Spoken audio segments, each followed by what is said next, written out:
playing weak, no, I'm playing for keeps. Can't stop me, I'm a legend. I run with the crew that's making the moves. Get out of the way, we coming through. We got this, never stopping, and we won't lose. No, we can't lose.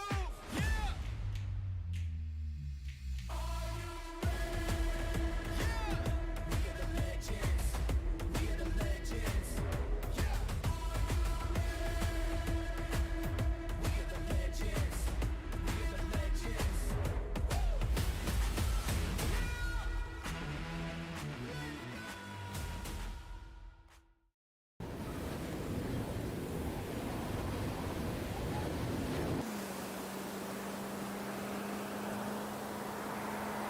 The ever-changing weather around the world.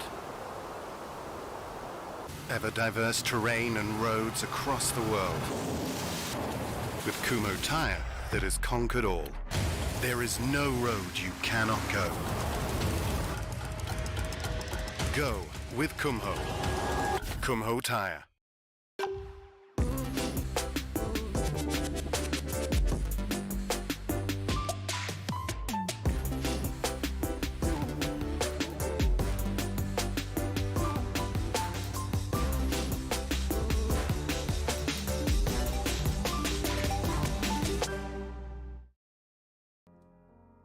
And we're live. Go for it, Scott.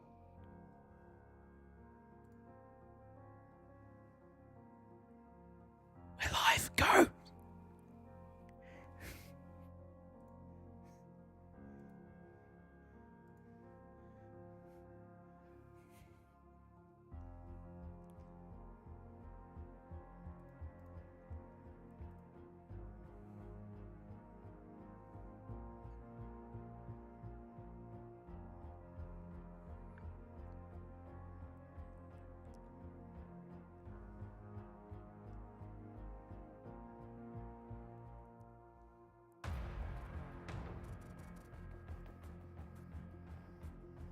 Go to the track back now.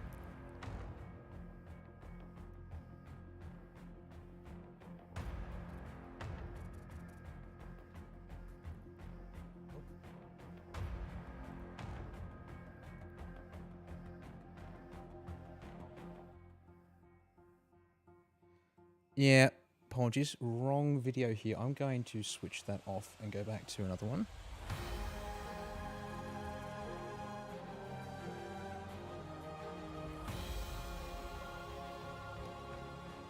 Jay's giving me a dirty one.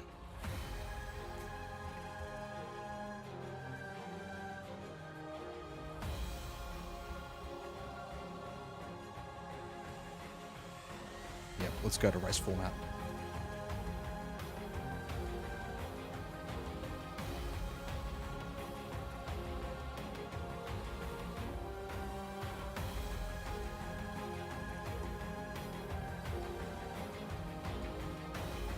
Is certainly going to be important. We think tonight's probably going to be a one-stop strategy with a critical lap of about lap 10. So, you know, safety cars permitting, that would be the ideal strategy. But as we know, a safety car can throw a spanner into the works for sure.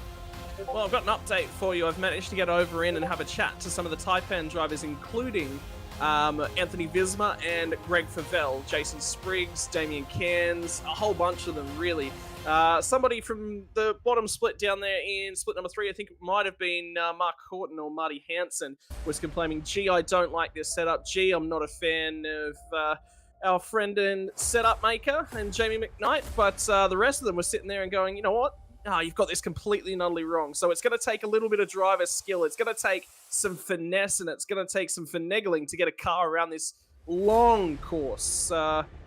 In terms of things, it's one of the longer laps of the season, and it is a real barnstormer on tyres. Right there, you'll head underneath the Speedville Bridge before you'll take on the carousel, and that is one of the trickiest corners on the lap, but here's the lap to get us through it. The run down to turn number 1, you got to come up and over the crest just underneath the bridge, past the pit lane exit on your right-hand side. It's going to be a really tight exit down into turn number 1. Just 2 lines through there. You shove your nose in there 3 wide, it's going to end in disaster. The nice little short shoot on the run down to turn number 3. It's got a slight kink in it, aptly named turn number 2 before turn number 3, which will head you down the middle straight of the lap, through the Moraine sweep, and a place where you've seen absolute chaos when the NASCAR Xfinity Series visited this track during the real-life season of 2022, and indeed caused some intentional wrecking. Will we see chaos there tonight?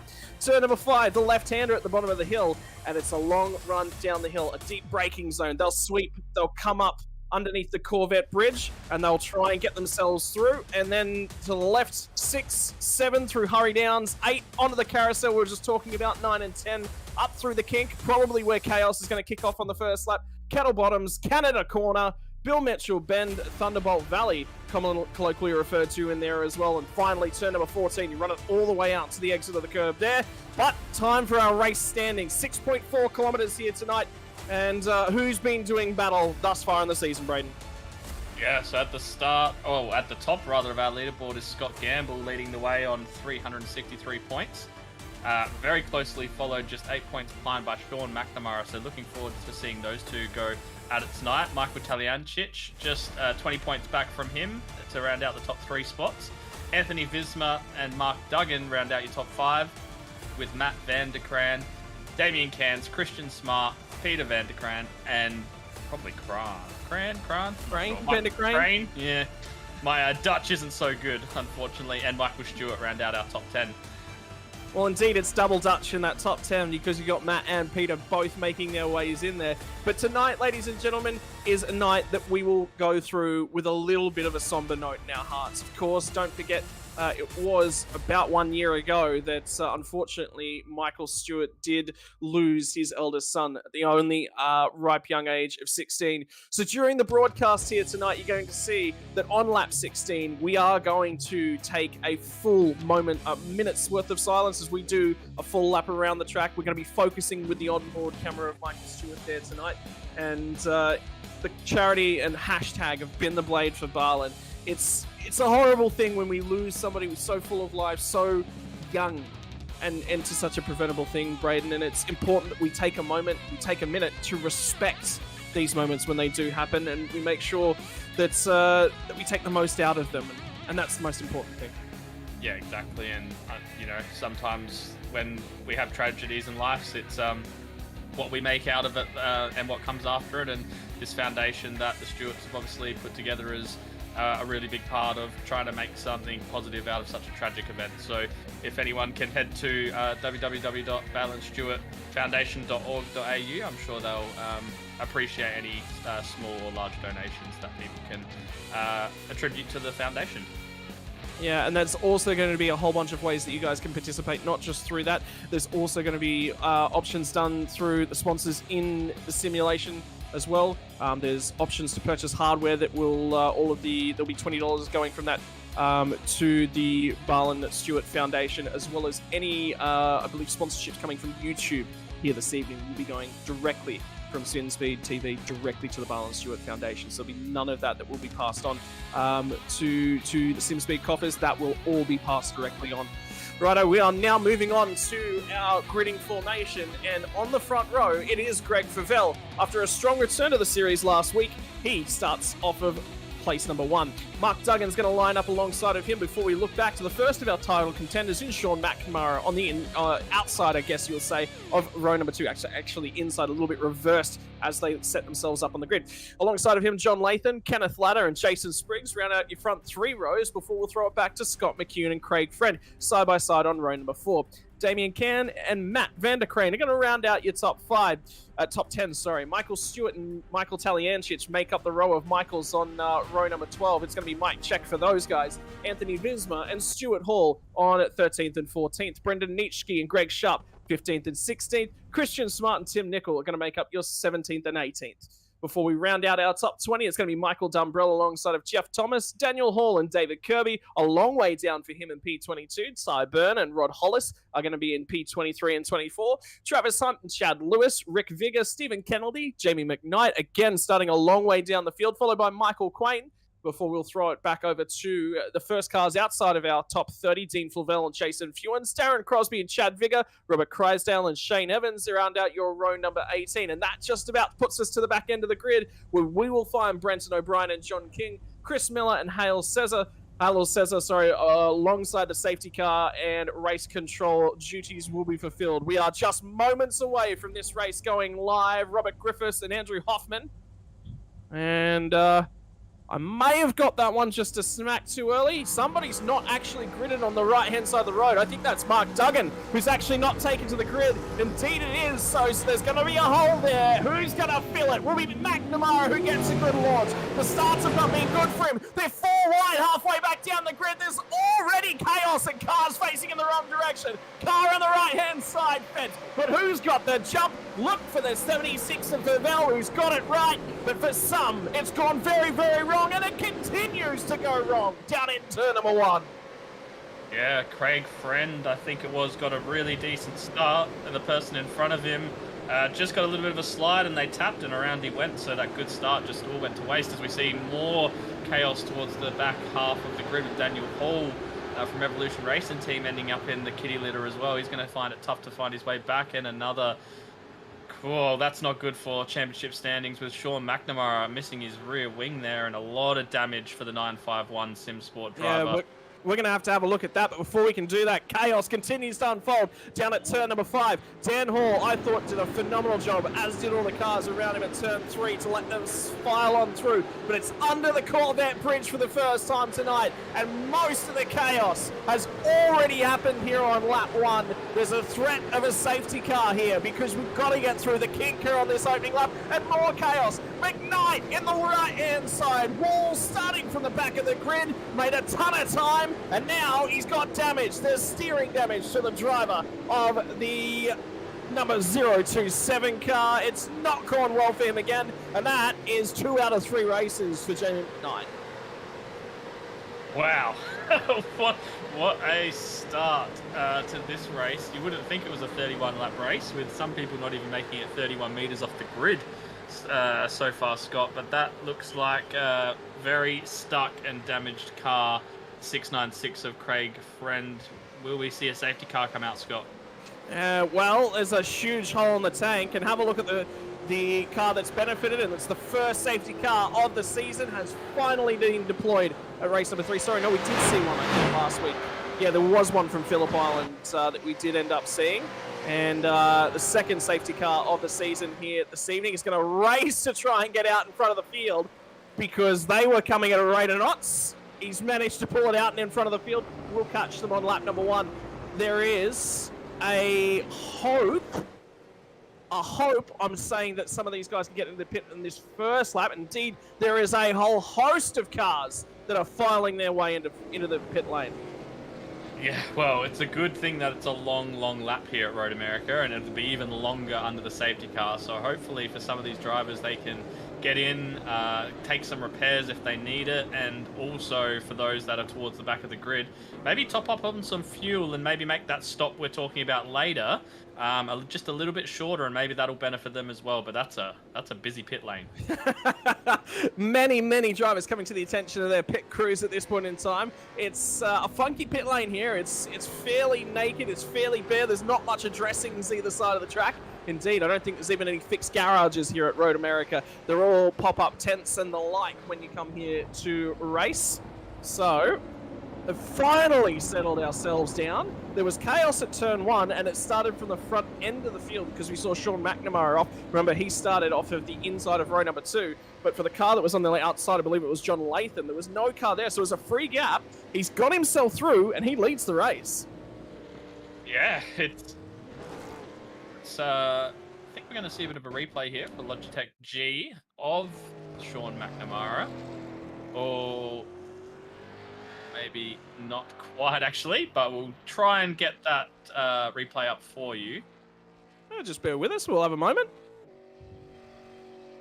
And there is actually going to be a huge number of replays that we're going to have to get through on this opening lap, I can tell you that much for sure, because there was about 5 or 6 cars that we actually needed to look at.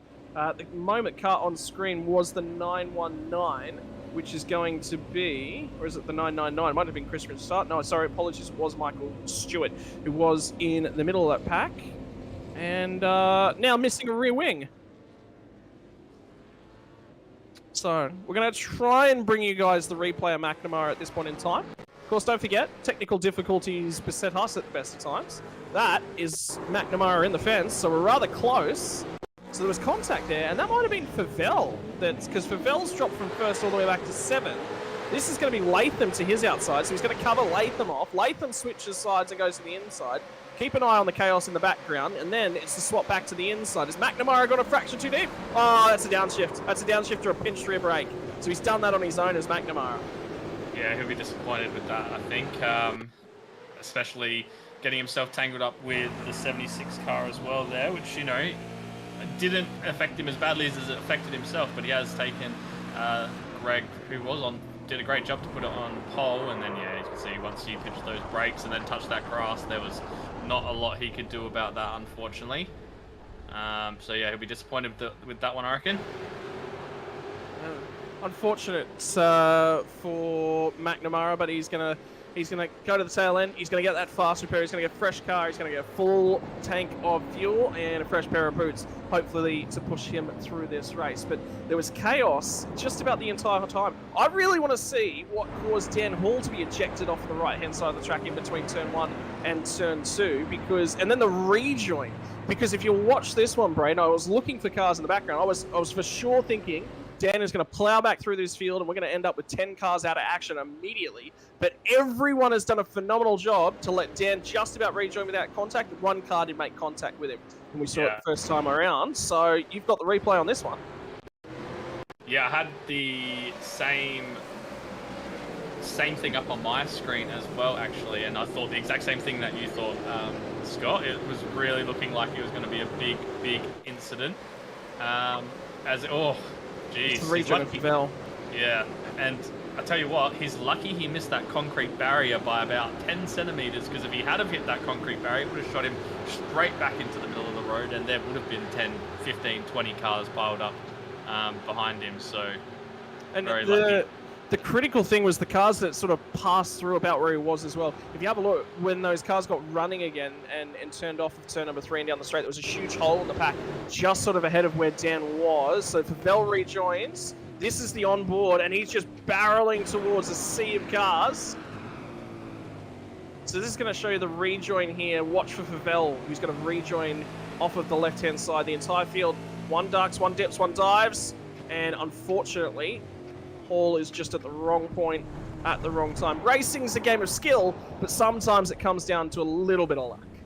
Yeah, absolutely. As soon as you touch that grass, you've got no hope of stopping. You just hold your feet on the brake, or hold your foot on the brakes, and you literally pray for the iRacing gods to be favourable to you there. And I think they definitely were in that case. We could have had a whole heap more chaos. Something else happened on within the lap of Craig Friend as well that's something to do with the safety car. So it was a long way back down the field, and indeed he was actually the car that triggered our safety car, who had a completely and utterly wiped out front end. I think McNamara was still in behind this one, because McNamara was rejoining right out at the edge of the track. So comes through the kink here on the right hand side. Settles it in. Oh, no! Was that Chad Lewis? That was Chad Lewis that just reversed across the track in front of him. I think, from Chad Lewis's perspective, he can't see a car in sight. There's nothing coming his way. I don't think you can really fault him for trying to attempt to rejoin the track where he was, but this will explain why he was there, Braden. Yeah, he's in a pretty tight bunch here, racing side by side. They come through, and they've just touched on that. It's really hard to go too wide through there. It seems so innocuous, but just that little tap got the back of both cars. Oh, and he's seen the back of the... Oh, no. If he'd have kept going, it would have been fine. Yeah, that's exactly right. He hedged his bets there, didn't he? Yeah, he waited for the back of the field to pass, but then, yeah, unfortunately, sort of got himself stuck right in the middle of the road and left Craig with nowhere to go. Well, I've got an update for you, ladies and gentlemen. Safety car has just left the field. We will be going back racing. We're on the run to the final corner on live racing at this point in time. We're about to start lap number 4, and we will be going green flag racing as soon as John Latham rounds this last corner and decides that it's the time to go. But it's a long run to turn number 1. He has gone very, very early. great jump from Latham. He's skilled away from Ken Ladder, and he's provided himself a huge opportunity to put a foot forward in racing matters tonight. Ladder's going to be hunting him down. Scott McHugh, remember, Taliancic, who's in P4, qualified outside of the top 10. He was on that first row outside the top 10. I think P12 was where he gritted up tonight. He's in a 4th already, and it was a strategy game from Taliancic that got him across the line last week when one pit stop less than everybody else. Tonight, he's opted to stay out when the safety car has come out.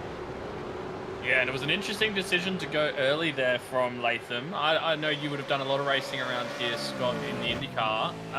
What's the theory behind that, going early with that big, long straight? Is it to take the field by surprise, or hoping 100%. That there's the no draft? Yeah, it's take the field by surprise, get that launch, get out of there as soon as possible, because everyone's waiting for you to be patient, but it actually settles the field down and allows you to go green flag racing. Ultimately, Latham wants another safety car here. He wants this to go just a little bit further, get us to about lap 9, lap 10, and then he wants another safety car so that he can come in and make the most of that one, get a pit stop out of the way, get down into that lane and not lose his lead is his primary goal. The field are going to settle themselves in. Dumbrell, one of quite a few cars that have jumped a huge amount of spots with the pit lane strategy. We should probably have a look a little bit further back in the pack. As for who the first drivers are that pit, I can tell you that Greg Favell started the race right up at the front end of things on the front row and already back in P number 15 and the entire field. Who's the first cars that sort of pitted, Brayden? Damien Cairns, I think. Or is it Brenton Nitschke? There we go. From the yeah, so it's Damien Cairns that came in for he only came in for a fast repair by the look of that, or maybe just touched the pit lane entry and got immediately back out. But Kirby and Nitschke are going to be the first 2 drivers that did opt to come down and grab a splash of fuel. Albeit, Brayden, there's about 31 litres worth of hole in the tank here tonight for the 31 lap distance. Yeah, like we sort of spoke about earlier, it's going to shorten that last pit stop once we do get to that critical lap of around about lap 10, which, you know, can be beneficial. It can definitely pick you up a couple of positions in that strategy battle, but as you said, it's not going to be enough to get home from here. So they're still going to be able to think about that fuel window and seeing when's going to be the best time to come in. Yeah, so in the back of your minds, you start to think, when am I going to come? What am I going to do? Am I going to duck? Am I going to dip? Am I going to weave? Am I going to dive? Maybe I'll even dodge a wrench in the middle or all that one. Kirby all over the back of Nitschke at the moment, but keep our eyes further up the track on Dumbrell. There's battles up and down the field because remember, ladies and gentlemen, you've got a shuffled up field at this point in time. Pavel, long way down in, where was he? He was about P15 the last time I looked. I think he's been shuffled even further around at this point in time. Yeah, so we're right on board with Michael Dumbrell, who's right up on the back of... Can't quite make out what Sharp, it's Greg Sharp, 747 just ahead of him, yeah. And it's a bit of a train here, so maybe starting to think about trying to save some fuel. Doesn't look like he's looking to make any moves, just relaxing. The other thing about this first run is, how early do you pit at the cost of having old tyres at the end of the race if there's no further safety cars or anything like that? And with some really long, high tyre wear corners on this track, you definitely don't want to be the one stuck out on really, really old rubber. And the other thing for these drivers is the mental load. Remember, ladies and gentlemen, going into the iRacing Daytona 24 Hours this weekend as well. Best of luck to anyone who is participating in an endurance venture. You've always got my favour when you go endurance racing. Big fan of the endurance racing. But physicality of a race like this, it's a physical track. And there's trouble that's going on a little bit. There's puffs of smoke everywhere. Chad Biggers off the track once again. Cars are bobbling left, right, and centre. Robert Griffiths might have found himself involved. He's lost a few spots on the run down to Canada Corner. Couple cars are going to go sliding down the inside, including teammate Vigor trying to rejoin the track. Nearly gets elbowed out of the way again. And Chad Vigor is having a night to forget. And we're almost 4 wide down the pit straight as well with Travis Hunt and a few others. They've just got themselves into a 2x2 formation as they rise up over the hill, but this is a battle pack that started way back at Canada Corner with a couple of cars getting a little bit loose, and now they're right in together. As you can see, the 2 teammates taking up the track 2 wide there, and Travis Hunt got himself right in the middle of it. Yeah, Travis Hunt's going to pick up that throttle and look to get aggressive on it. Look at the early picking up of the brakes. There's cars everywhere with body damage on them at this point in time. Spriggs and Favell, their teammates, won't you have it? But they are not giving each other the racing room. I thought for sure Favell might have tried to dice his way through and said, thank you very much. No team orders when it comes to the Type N esports drivers. Oh, it doesn't look like it at the moment as we look back towards the... Oh! Oh, dear. I thought that was gone for sure. You don't put the car out there and survive. That's a great job pulling the car up. That was very, very deep by Rick Figure. He's done a good job to pull that one up just in time to make that left-hand corner as we saw him go oh so close to the back there of Jason Fewens' car. That could have been really ugly for Jason, but thankfully managed to get away with it. That could have been ugly for a whole bunch of drivers. Brake disc blowing. It's high wear. It's high load. It's a tricky track to race for yourself around. So we'll get back to that physicality part of it. And the thing that was on board for me there as we were watching Dumbrell was that he's in a motion rig as well. So it's not just the hands, it's not just the wrists, it's the whole body that's getting jostled around in the seat like that. At a track like this, for what we're expecting to be over an hour worth of racing. Yeah, I know how bad it is when I get out of the rig with no motion on my rig, and certainly can't imagine the extra forces getting thrown into you, especially if you get yourself involved in a wreck. That would be too much fun. Well, McNamara's on a recovery drive, ladies and gentlemen. Just sliced and diced his way down into P number 28, picked up David Kirby at Canada Corner. So he is on the recovery effort. It's going to be a long old night for McNamara. And what's the critical factor for him? Obviously, aggression plays a part, but there's got to be some factors of conservation for him. Yeah, it's a long championship, as they always say in any championship, and you really need to eke out every point that you can. So, started third, obviously finds himself back at 28th, but if he can just pick up a position here or there, he's still 26 laps to go. No, 20, geez, I can't maths today. 24 laps to go. So, pick up a position every lap and you find yourself well back inside the top 10. Righto, so keep the eyes down at the track, keep the eyes open for a whole bunch of opportunity, and I can tell you that a pit lane penalty has just been awarded to Christian Smart, the driver of the 999 car, for one of the incidents on lap number 1. Here we go, setting it up.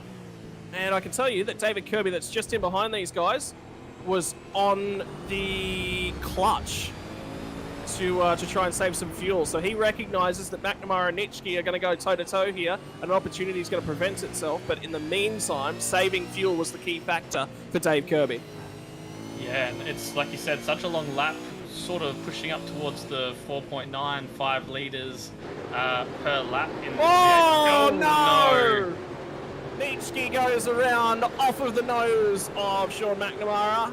And, well, recovery drive maybe halted.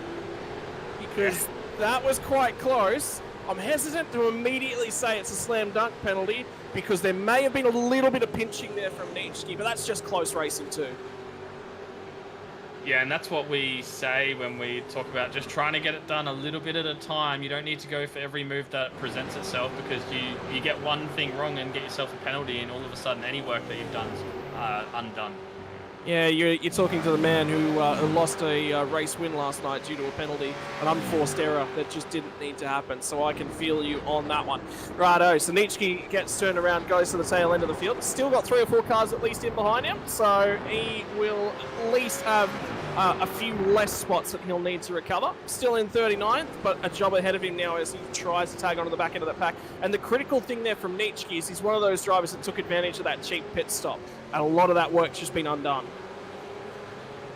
Yeah, exactly. And it's frustrating, especially if you feel like it's no fault of your own, or you maybe don't think that you had any percentage of the blame in it, but you got to try and put it out of your head. And like we said about McNamara, you just got to try and do your best to get as many positions back as you can, because if you keep the frustration in, you end up making more mistakes than you need to be doing. And I definitely know I can attest to that. Get in your own head and you end up making more mistakes than you need to. Yeah, you like pushing on a little bit when you think you can go just that little bit faster, don't you, Braden? Yeah, it's probably cost me a few times.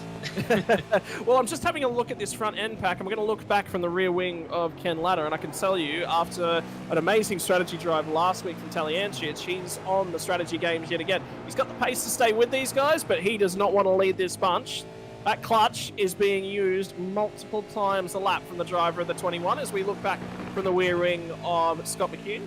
The critical factor for these guys that they're going to be looking for is they need to extend as much as they possibly can, but at the same time, field spread is their critical thing. They want all of those cars to continue fighting in the background. I can tell you, the car in 37th at this point in time as well has just had a moment coming underneath the bridge just before the carousel.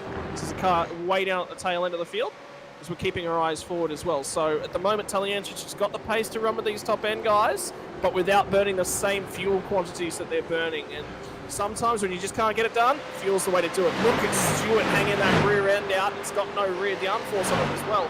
So he's working those tyres over double time.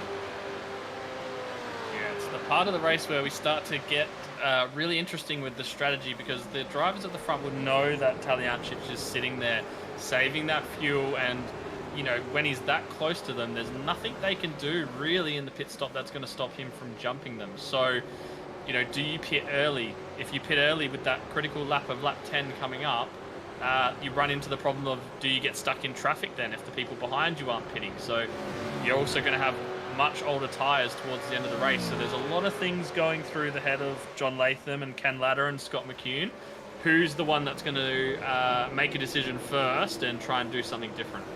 Well, one of the things I can tell you is that Ladder has been all over that rear bumper of John Latham. If you're keeping your eyes on the race lead here tonight, ladies and gents, he's close enough. He looks like he's got the ability to go for a move, and he has chosen multiple times not to. So that says to me some more fuel conservation games going on in this lead pack as well. So Latham will keep himself there. We'll look ourselves a little bit further back down in terms of the running order as well. It's Stephen Kennedy in P20 at the moment, and this is right where you don't want to be. We've talked a few times over the last couple of rounds at being a little bit boxed into the car park, but the boys have got their Binder Blades for Barlin liveries on, and right now it's looking like a bit of a dogfight in the car park instead.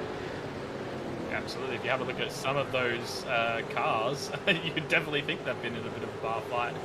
The way some of them are looking at the moment, a little bit worse for wear.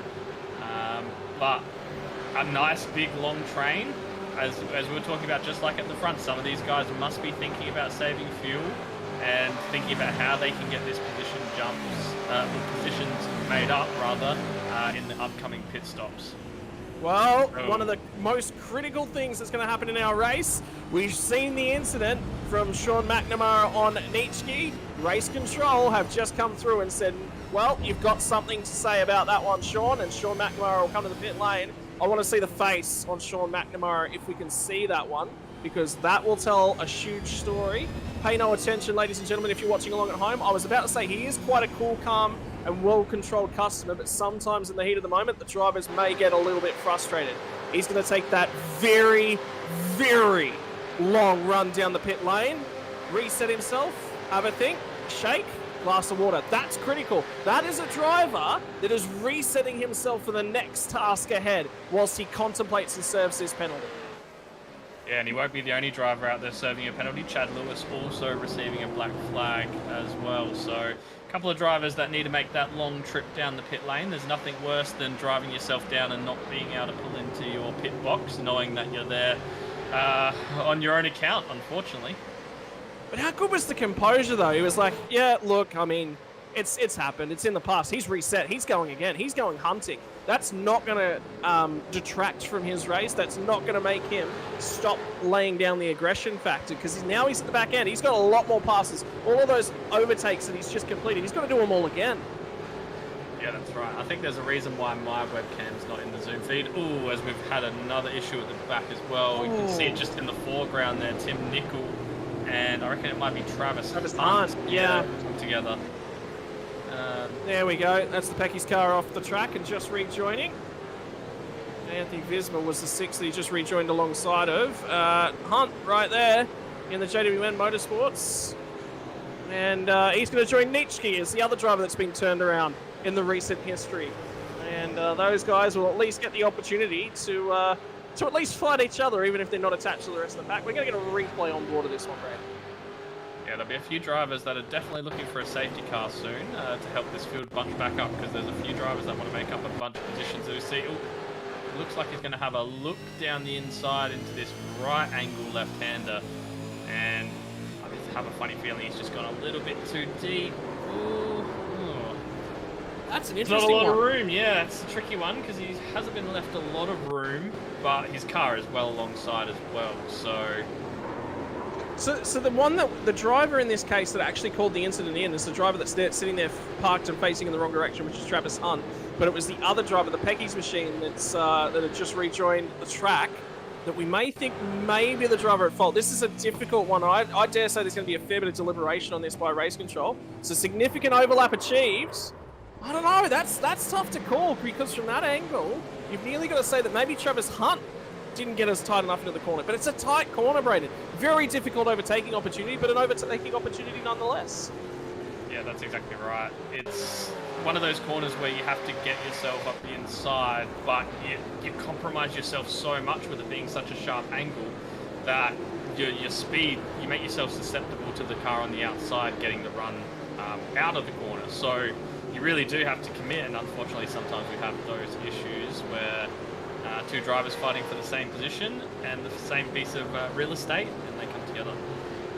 Yeah, ladies and gentlemen, don't forget, in just a few laps' time on lap number 16, we will be going for an entire lap of silence to honour the memory of Barlin Stewart. We'll be going on board with that entire lap of Michael Stewart. You won't be able to see the missing rear wing on him, but you'll be able to see how that car is at least behaving throughout that. So it'll be an exploratory lap for both of us to understand what's going on in that car. And we want to say a big shout out as well from everyone at the SimSpeed organisation. We take a lot out of opportunities and moments to remember people in this. But I can say that Player One is donating $20 of every purchase of any HF8 gaming pad till the end of January to the Barlin Stewart Foundation. You can also visit http://www.balancestuartfoundation.org.au and make yourself some donations there. Don't forget as well, SimSpeed will also be donating all of your proceeds on YouTube, I believe, as well here this evening. And that will go so anyone donates through the YouTube Super Chats, all proceeds from those will be going directly to the Barlin Stewart Foundation there this evening. So make sure that you do support that one. All of that courtesy tonight of your Kumho Tyres V8 Supercars veterans and Player One Sim Gear as well, the primary sponsor that's participating in the promotion here this evening. Yeah, it's well said, Scott. And like you said, any little bit that you can do to help out obviously makes a big difference. So make sure that you're helping them out. I can tell you what. Sorry, you go, Scott. Yeah, I was about to say, that's another car that's been turned from a V8 supercar into a sports sedan. Same amount of power, a lot less downforce with missing a rear wing. Overtake down the inside and still trying to hang on to that one. The fight will continue up and underneath the Corvette bridge. And it's going to continue as these guys are not happy about that one, with the 64 machine of Ty Byrne getting that spot away from Jason Fewens. And they're Fewens and far between for Jason Fewens here tonight. Yeah, although he has made up a bunch of positions, so, you know, where are we? I just had his car on my screen. I think it was 19, or, yeah, there you go, up 19 spots. No. Yes. No. My map. It's just not working. 19 is correct. Oh, my lord. You can tell I have a bit of work for a little while. Don't become an accountant, Braden. Yeah. 19 spots for Jason is a really good start to this race for him. You're just over a third of the way through, so he'll be looking to add to that rally. Huge moment out of the last corner. Michael Taliancic just put on his best drifting display, and a few moments ago he was attached to the rear bumper of Scott McCune. Not anymore. He has disappeared off the tail end of that pack. And it's all due to a huge moment at the tail end of the corner. And that's last week's race winner. But at least he's got a huge safety buffer at this point in time. Good opportunity for him to settle back down and chill out and see what he can find for himself. Yeah, well, he'll be putting that clutching away for a couple of laps, that's for sure, while he tries to catch up to the back of that lead pack of 3. So maybe the fuel saving will be on the back burner for just a little bit. I can tell you, ladies and gentlemen, Craig Favell has just dived into pit lane. So Michael Quain is going to join him. There's a few cars starting to opt to come down to the pit lane and grab their service. He's now not just missing damage at the rear from Greg Favell, he's also damage to the front end. He's got the very last pit stall started from pole. Michael Quain, though, halfway back down the pit lane. So it'll be a fast repair on board for sure for Favell. We'll see where he rejoins. McNamara, even after serving his penalty, is ahead. But McNamara will have another stop left to complete. Favell's still stuck in that pit lane, and we have absolutely cleared that critical lap number here. So this is to the end of the race from Greg Favell. Yeah, we've cleared the critical lap, but it is still a long way to go with sort of 18 laps to run from here. That does mean you're going to be going 5 laps, 6 laps longer than your first stint if you're pitting on this lap here. So as we see him rejoin nicely there, currently down in 34th, but he will pick up quite a few positions once the rest of the field starts to come back in. But started on first and definitely hasn't had it all his way tonight, unfortunately. Yeah, Matt van der Crane. So a bunch of drivers have now completed their stops. Chad Lewis has been through the pit lane. That was for a black flag drive-through penalty, so ignore that one. Pretend I never said anything about that one. Greg Favell, the lead car, who has served his pit stop. Christian Smart did a drive-through penalty as well. So again, another driver to ignore in terms of who has completed their pit stops. The first drivers to have actually stopped in the bay, Matt van der Crane and Michael Quain. And van der Crane pit on lap 10. That is a monstrous way to go. He came in the instant that window opened, so he's got 111 litres worth of fuel to put all over those tyres. That is not going to be a happy set of rubber at the end of this stint. No, it certainly won't, as it looks like we might have some movement up the front of the field. We've got some people ducking into the pit lane. That's what we have. So it looks like both Latham and McCune have jumped into the pits. So let's see how their times are in the pits and see where they come out. It'll be interesting to know if McCune has been able to save some fuel, and maybe this stop will be just a little bit shorter than the leaders was, and can he get out in front?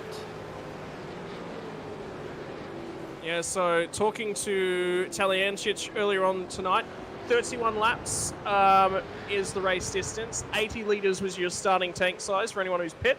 On the end of that first lap, they got to drop 36-ish litres into that fuel tank. You're looking at a fuel burn rate of around 4.9 to 5.1 litres. You're going to look at about 16 laps fuel range on the initial tank, so the maximum distance these guys could go, they're going to reach it in a few laps. At 22 laps, your maximum distance on a full length fuel tank. 50 litres is the fuel drop expected to be added to these cars at some point here in the evening. Yeah, so if you did manage to drop... Oh, we've had another person off, sorry. That's Craig Friend, yeah. Into the tyre barrier as well. Looks like, is that at turn 1? It is, yeah, it is indeed. Looks like turn 1. I wonder whether or not Craig has come out of the pit lane and gone straight into the barriers on the rejoin. That could be there's something going on. He's actually saying that there's an incident at turn 1. Yeah, we might have to have a look and see what's happened, as Tim Nicol, speaking of incidents, has been given a black flag for his part in that incident we had a look at earlier. So race control also managing to find a judgment a lot quicker than we were able to there, Scott.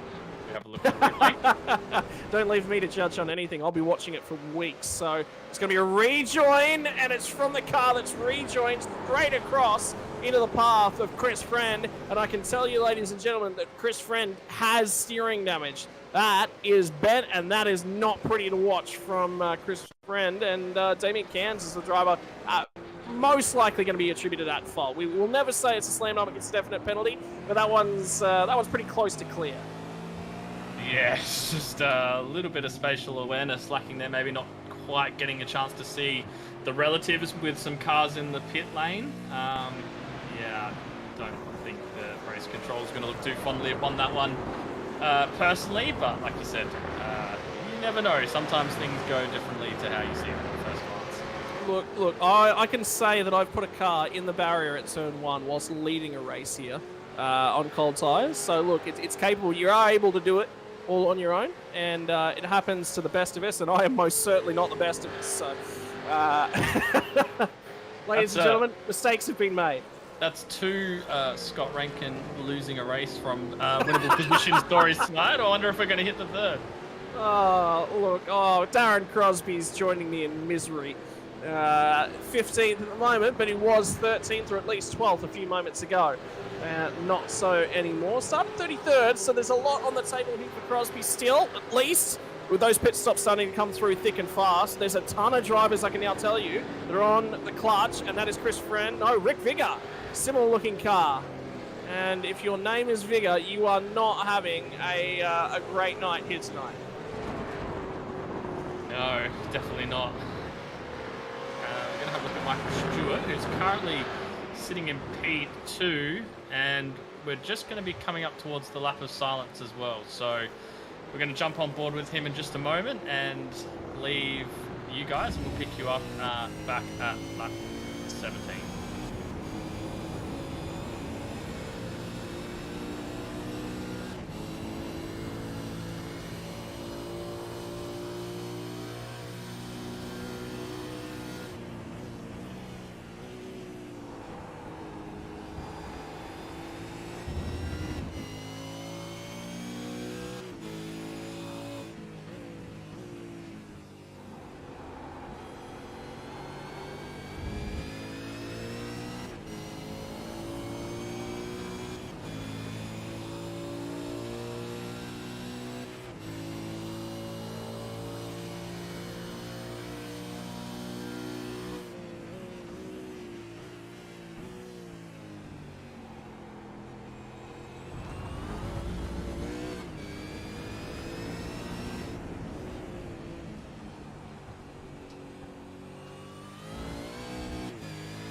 Welcome back, ladies and gentlemen, and we thoroughly appreciate you going on board with us here for a lap as Michael Stewart's going to make his way into pit lane at the bottom end of that tank, the bottom end of what has been a painful year for the Stewart family. We thoroughly support everything that they're trying to do with Beyond the Blade for Barlin, the Ballon Stewart Foundation, and we strongly thank all of the sponsors that make this possible here tonight for the Kumho Tyres V8 veterans as we go silent on board for that entire lap in honor of the Barlin Stewart Foundation. Thank you kindly, everyone, and indeed we do actually say a big shout out to a few guys out on YouTube. We've had a donation come in through from the YouTube, which will be going directly through to the Barlin Stewart Foundation to $20, and thank you very kindly to Stephen Murray out on YouTube. And don't forget, you can also get involved here this evening, ladies and gentlemen. Right, there may be a safety car in the offering, and indeed there is a safety car in the offering as Greg Favell has just had to tow back to the pit lane. And I didn't see an incident whilst we were watching the lap of silence here on lap number 16. I think Greg may have just run out of fuel. Yeah, might have just tried to push that tank just a little bit too long. You can see the yellow flashing light indicating that engine is not running. So I think he might be a pretty good shout there to think that he might be out of the old fuel there. He pit. Greg Favell pit. Yeah. This was only, yeah, he only just pit a couple laps ago, so whether or not there was an issue. Remember, back at Phillip Island, Greg Favell did actually have a pit lane issue and a filling issue caused him to go from what was potentially a race leading or an ability to win the race sort of position to a position where he wasn't even in contention for the win, but still managed to walk away with the podium. Yeah, we're right on board with him here. Heading into turn one. fast right-hander use all of the track before we head down to, well, turn 3, I guess you have to call it, with that little kink in the road. Oh, and it's the downshift. Oh, it's the downshift, and that will be a blown engine for Greg Favell. That is Also, not what you want when you started on pole and things have not gone well. He's going to have a chuckle at that one. He's going to have an absolute chuckle at that one from Greg Favell. There's the engine. That puff of smoke was the engine going. What was I saying a few laps ago about bad things happen to the best of us? Well, Greg Favell is indeed the best of us because he won the championship last season. He's gone from winning the championship to, unfortunately, he's had some other commitments. He's already missed one race. He will not be in attendance next week. And now he's blown an engine. Yeah, I don't think he'll be making a trip back to Road America anytime soon. It certainly has not. It started off well for him, but that being qualifying, and it's been all downhill from there. Missed the start, if I'm correct, and then blowing the engine. That's not what you want in your race night, is it? No, he actually made the start. He was there at the start. It was the other car that was on the outside of the front row. It was Mark Duggan that missed the start. Which... you're right. Because they have the orders all mixed up on Road America, don't they? That's right, yeah. Starting from the opposite side. Hang on. Michael Taliancic, 2 weeks in a row, is in the lead of this race, and he last pit on lap 17. So he's come back in for another very quick splash on a set of tyres. Yeah. So, hang on. No, the strategy's gone perfect for Taliancic. There's John Latham just immediately in behind him. My word. The pit lane time difference for Taliancic. It's incredible. He's 3 seconds quicker in the pit lane. That was all of the fuel saving that we were talking on about. Yeah, I'm just having a look at my data that I can see, and I've got Ken Ladder as 31 seconds stops, a minute 2 in the lane. John Latham is 30.9 seconds stopped, 1 minute 2 in the lane. And then Michael Taliancic, 28 seconds stopped and only 59 seconds in the lane. So, as you can see up on screen there, 27.6 and 59.1. That's a 3-second net gain. My word. My word, that's phenomenal. So 2 weeks in a row, Taliancic has pulled out the strategy masterclass.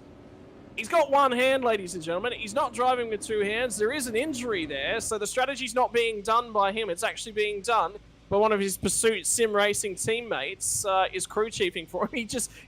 He's got one hand. You need one hand on the wheel at all times. He doesn't even have the ability to adjust his anti-roll bars, his brake bias. It's all set and forget for Michael Taliancic. And this is giving me hope, Braden, that at one stage, sometime many, many years in the future, I might eventually be capable of driving a V8 supercar fast if Taliancic can do it one-handed. Yeah, I might still need 3. When's the surgery for the third hand, mate? When are you getting that installed? I don't know. If you're in, I guess Michael Taliancic has done all the hard work now. He's saved the fuel. He's managed to get the jump in the pit stop. He's got one more job to do. Well, a few more jobs to do, but the next job he's got to do is to restart this race. We already saw the first safety car restart. They went early. What do you do if you're Michael Taliancic this time? Oh, my word. I don't even know. I honest to God don't know. I think you got to go in the middle. I don't think you can go early. I don't think you can go late. I think you've got to reset it. Yeah, I tend to agree. I think you always want to do what you think the field's going to least expect. And we saw in the GR86 that I commentated on a couple of weeks ago, Bro Albert had 3 restarts. And the first restart, he went late at VIR. The second restart, he went early. And the next restart, he went right in the middle. He split the difference. So you're always going to keep the rest of the field guessing. And then with a big, long pitch straight, you really want to make sure you get it right because there's a lot of time up into turn 1 for the cars behind to jump and pounce if you do get it wrong. Well, the thing that I've seen from Taliancic so far is he's a cool, calm customer. He's comfortable being in the lead. He's comfortable driving. And that is the onboard shots from Michael Stewart. Sort of having a little bit of a look around. He's doing a lift up. What's he looking at up ahead? What do you have put on in around your room there at home, Braden? What would you be looking at if you're Michael Stewart taking the headset off? Is there something that you're looking up and above the monitor? Curtains. That's the only thing behind my monitors is just a window, and most of the time the curtains are drawn shut, especially with the 3,742 degrees it's been in South Australia recently. It's definitely been curtains closed. It's curtains just about in your racing career, I think, at that temperature.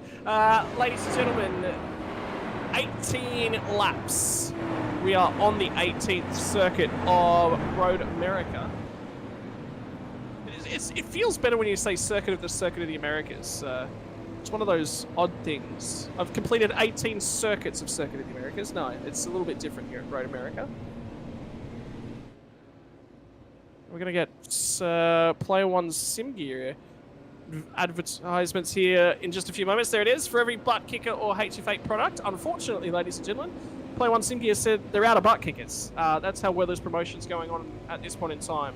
HF8 product purchased in January, Player One Sim Gear will donate $20 to the Barton Stewart Foundation. So don't forget, if you're watching along at home and you're looking to purchase yourself some new sim gear, Player One Sim Gear are offering up a charity offer where they'll donate $20 to the Barton Stewart Foundation. And that is, that's quite a notable addition. And that says how much this community means to Player One Sim Gear as well, because you don't do that for no reason. You do that because you are a big part of the community. Player One Sim Gear here supporting us in a tough month for Michael Stewart and family. Exactly right. While this safety car continues to wind its way around the track, I've got a bit of a question for you, Scott. I've got a little bit of time. Now, you're almost like an honorary American with the amount of oval and IndyCar, etc. that you like to drive. Is it the hate of V8 supercars that makes me an honorary American? It could be, it could be. What is the fascination with the Americans having to call any corner that goes for too long 2 corners? The carousel here is split up into corner 9 and 10, but to me that just looks like one corner. You got to help me out here. I have a think that it's actually, we've got Dan Yeaman in the background saying it's Marshall Post. I think it's to do with the number of degrees in the corner, to be perfectly honest with you. But I think he might be actually right on the Marshall Post thing.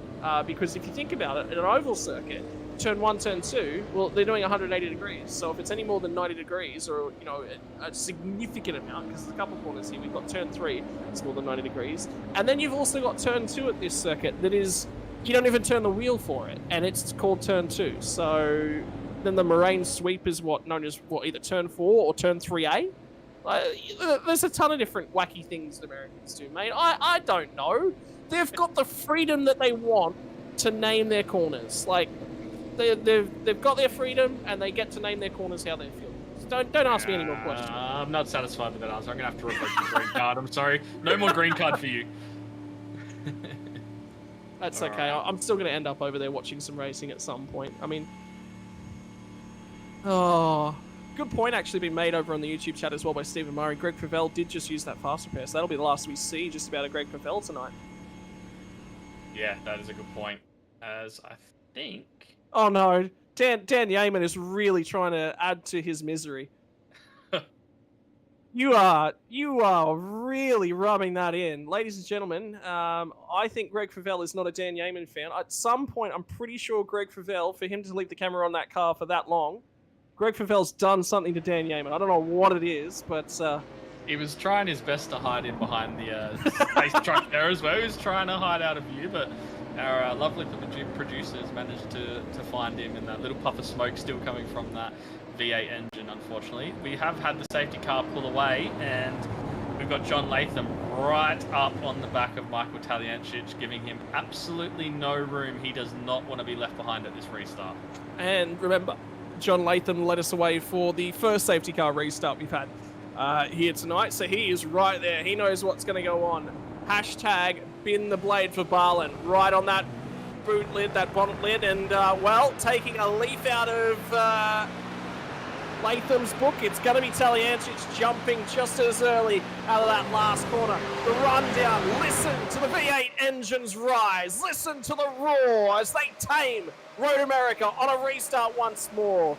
The field has now been strategy neutralized, and there's a dive on down into turn number 1. Latham and Ladder going head to head, toe to toe. Look at the field continuing to thunder down. The last cars in this field, Brayton, have just crossed the start finish line. 41st position. It took them that long to get around that the leaders are already on to the straight after turn number 3. It's a big winding snake of V8 supercars led by Michael Taliancic, who has played this absolutely perfectly, and all that fuel saving, and maybe he did have the pace earlier to make the move, but now he's got a chance to show the pace and try and get away from this pack behind.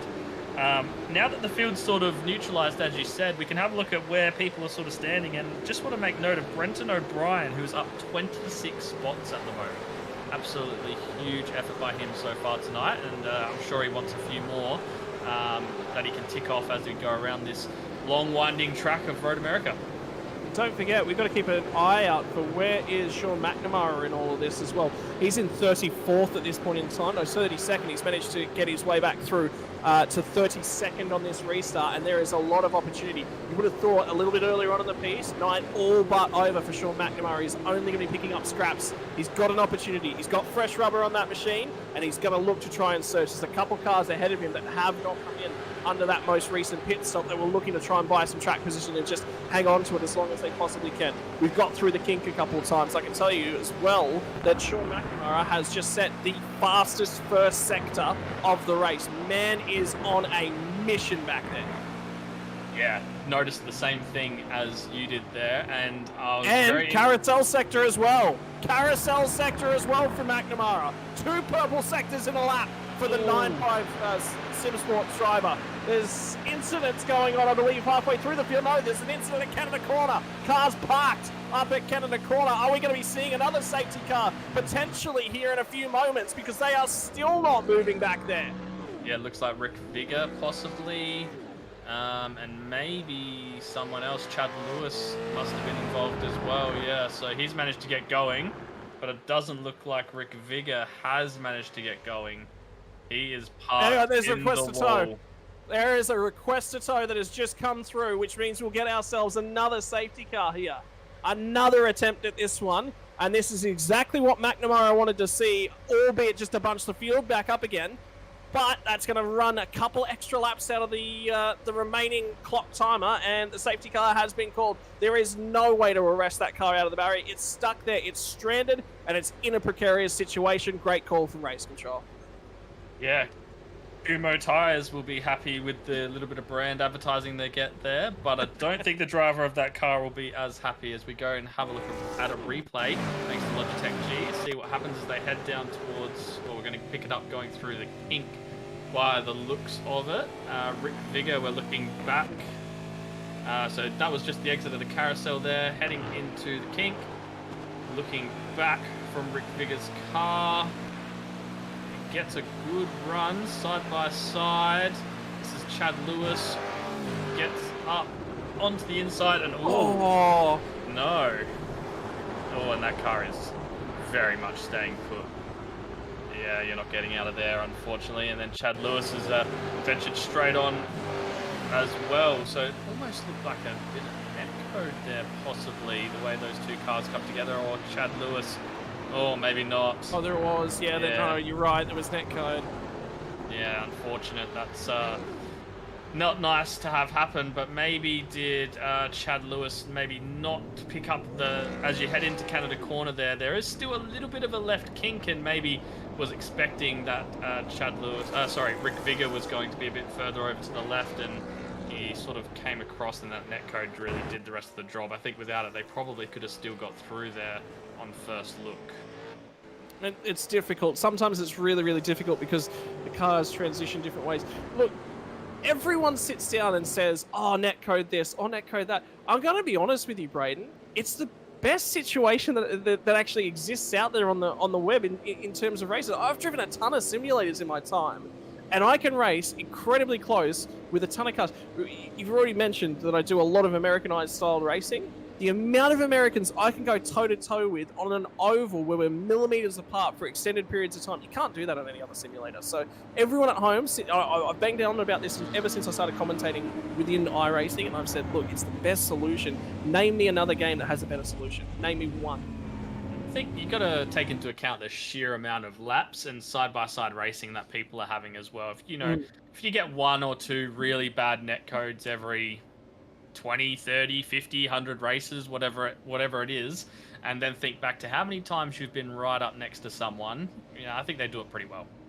Well, I mean, at the end of the day, I mean, imagine when a part fails. Imagine when a roll bar fails, a spring fails, a wheel nut doesn't clip onto a tyre. We have none of that in terms of the world of iRacing, and I don't think adding it in as a randomised feature is good for anyone. And so net code and computer failures really, internet failures and computer failures really take their place. And look, give me it every day of the week. It's tough sometimes when it ruins your race. It's always a negative moment. But it's a minimized negative moment. They're few and they're far between, to be perfectly honest with you. So, look, I'll take it any day of the week, and I've lovably started calling them. Here's my favorite term for this one: gap whack. Don't say netcode, say gap whack. You got bit by gap whack. I like that. I like that.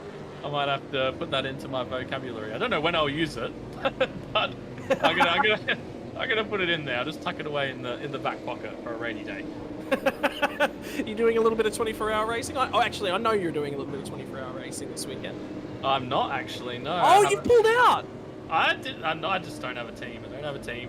The boys over at the Locked On Lads, they're focusing on the upcoming Bathurst 12 hours, so we're going to put that to the main focus. And I was thinking of doing a little drive here or there, but lots going on. Right. We are sending ourselves back in for, there'll probably be one more lap underneath this safety car. So once again, good opportunity to run through the sponsors that make it possible here at V8 Supercars Veterans. And indeed, the title sponsor is probably the most important one. It's not just the V8 Supercar Veterans, it is the Kumho Tyres V8 Supercar Veterans. If you're looking to get yourself out on the road, think only one-stop shop for all your tyre needs. It's Kumho Tyres, proud sponsor of the V8 Supercar Veterans. Player 1 sim gear. Remember, ladies and gentlemen, to get all your butt kicker, no longer available. They're out of stock on those. That's how good this offer is. And HF8 products, every one of those purchased in January will donate $20 to the Barland Stewart Foundation. Logitech G for all your driving needs. I got myself started on a Logitech driving wheel, and now you can get yourself started in the True Force range from Logitech G. If you're thinking about getting started in sim racing, there's only one place to go: Parramatta Isuzu Ute, because if it's Isuzu Ute, well, I can Isuzu do that too. Ladies and gentlemen, that's the sponsors that proudly bring us the Kumho Tyres V8 Supercar Veterans. And the Barland Stewart Foundation as well. Don't forget, ladies and gentlemen, from tonight, any sponsorships made to the YouTube channel of SimSpeed or that link there on screen will go straight towards the Barland Stewart Foundation and bend the blade for Barland. Have a look at the cars up and down the field. There's been quite a few of them. You can see one there on screen, the 919. That is Michael Stewart himself, bend the blade for Barland. There's a few up at the front, there's a few up at the back. There's been an entire field that has really brought on the support here tonight for the Barland Stewart Foundation and Michael Stewart himself. Yeah, it's been a great show out, and looking forward to the foundation getting the support from the community that they definitely deserve. We're going to have 8 laps, probably, by the looks of it, when we go green here, Scott. How does your mindset change in a race like this now that we've gone from a 31-lap, 200-kilometre, longer format to realistically we're now into an 8-lap sprint? Well, I think it's two tails, really, because you're also going to remember we're now 54 minutes into this race as well. So at best, this race is now going to tick us up and over an hour and 10 minutes to go at this point in time. So it's going to be one of the longer races of the season. You can see Michael Dumbrell sitting there relaxing the hands as well, getting them up and over, making sure that those fingers are taking a break whenever it's openly possible to them. And good news for him. Lower speeds means he's not bouncing around in the rig. Damien Cairns there on board as well. He's shuffling himself about. He's trying to get himself ready for a restart. Get the feeling he'll probably be going back to green at the end of this lap.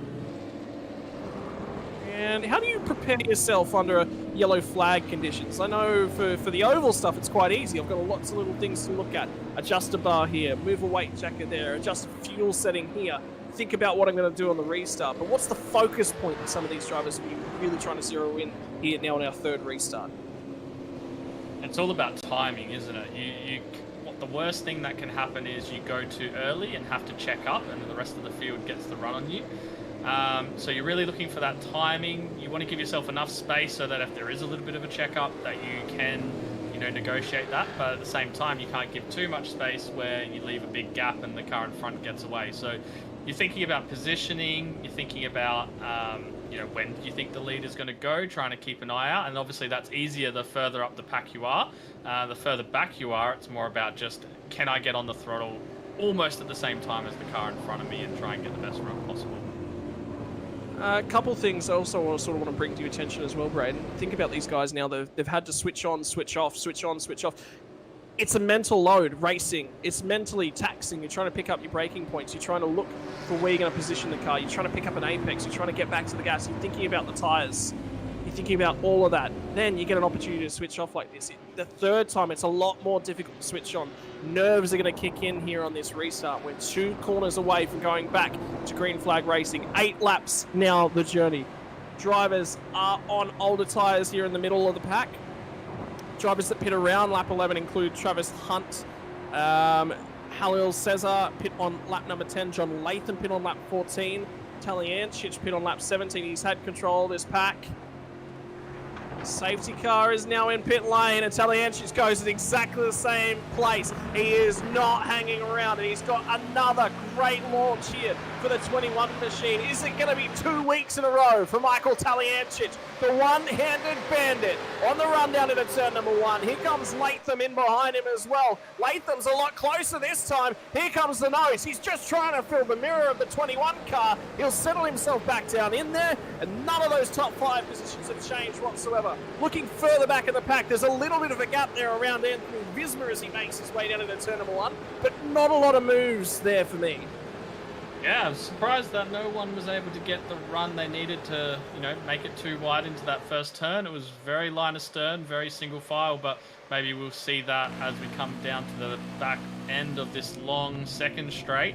And it looks like another time the nose is going to be shown. Ooh, but Michael Taliancic closes that door and says, not this lap, or at least not this turn.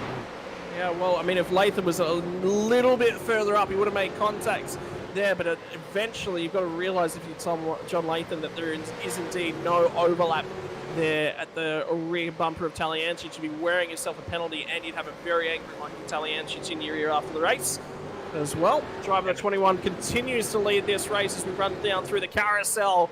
8 more journeys down and through the long extended, apparently 2 corners that you sort of open the steering a little bit for and then keep your foot back in it.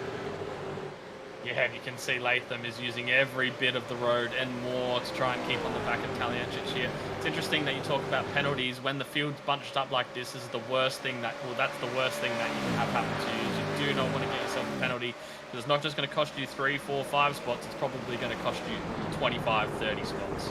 And the other thing is, the car that gets turned and has to sit there, they've got to watch the entire field go by. There's no way you can really rejoin in those instances. We saw it earlier on for Greg Favell, who tried to rejoin and unfortunately ended up with Dean Hall off and in the grass. Not much that really could be done by a whole host of drivers, but again, Taliancic has got control. Tries to cut the draft, and the snaking down the front straightaway at Road America has kicked off. And Taliancic, that says to me, he wants to put it into the game and into the mind of John Latham. I'm here to fight. I'm here to look after this thing, and I'm going to defend for all money. Yeah, I was just about to say, you know it's getting serious when the snaking down the long front straight's starting to happen. Taliancic doesn't want to give up this lead now that he's got it. He's worked really, really hard for it. Multiple strategies, pace, and he's almost tagged the grass there as well, using every bit of track, and that's given Latham a great run. Taliancic stays defensive.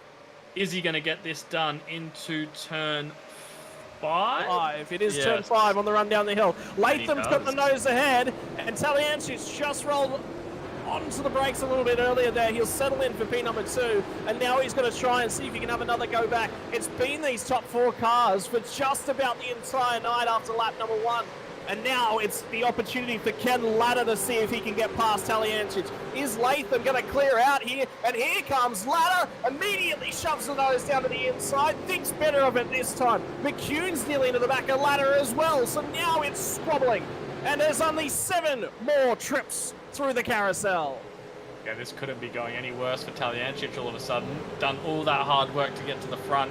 He loses Latham, and then Ladder and both McCune both really pushing him, and it's meaning that it's just giving Ladder more and more time. He's almost out to a second now, 7/10, and if he can break this draft and put Taliancic into the battle with Ladder and McCune, it's going to make it a lot easier for him to get away.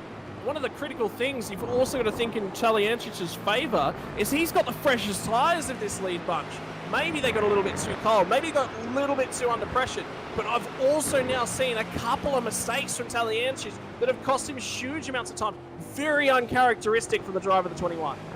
Yeah, any little mistake in this V8 supercar, you just get punished for turns and laps after you heat up those tyres.